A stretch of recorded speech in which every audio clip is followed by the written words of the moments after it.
দর্শক আসসালামু আলাইকুম। সংবাদ বিশ্লেষণের আয়োজনে আপনাদের সবাইকে স্বাগত জানাচ্ছি। দর্শক, একটি বিষয় এখানে উত্থাপিত হয়েছে।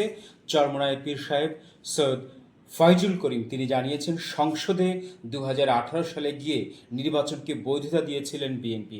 অর্থাৎ 2018 সালে নির্বাচনের পর একক সংখ্যাগরিষ্ঠতা পায় বাংলাদেশ আওয়ামী লীগ। সেই নির্বাচনে মাত্র 4টি আসন পেয়েছে জাতীয়তাবাদী দল বিএনপি। এরপরেও তারা কিন্তু সংসদে গিয়ে শপথ নিয়েছিলেন এবং অংশ নিয়েছিলেন।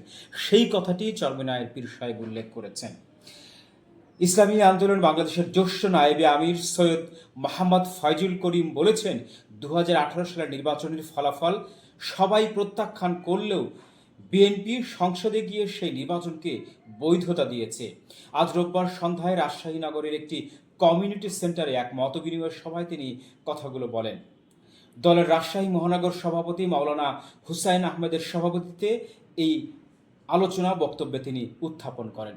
দর্শক, 2018 সালের যে নির্বাচন হয়েছিল সেই নির্বাচনে সব দলের অংশগ্রহণ না থাকলেও সেখানে কিন্তু বিএনপি পার্টিসিপেট করেছিল, বিএনপি অংশ নিয়েছিল এবং একদম বিপুল ভোটে তারা হেরেছিল। মাত্র 4টি আসনে জয়লাভ করেছিল।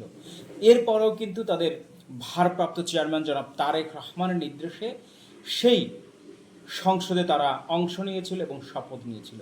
বলা হয় অবৈধ সংসদ, অবৈধভাবে দিনের ভোট রাতে করিয়েছেন, কিন্তু বিএনপি কিন্তু সেই সংসদে অংশ নিয়ে শপথ নিয়ে তারা কিন্তু বৈধতা দিয়েছিল আওয়ামী লীগকে।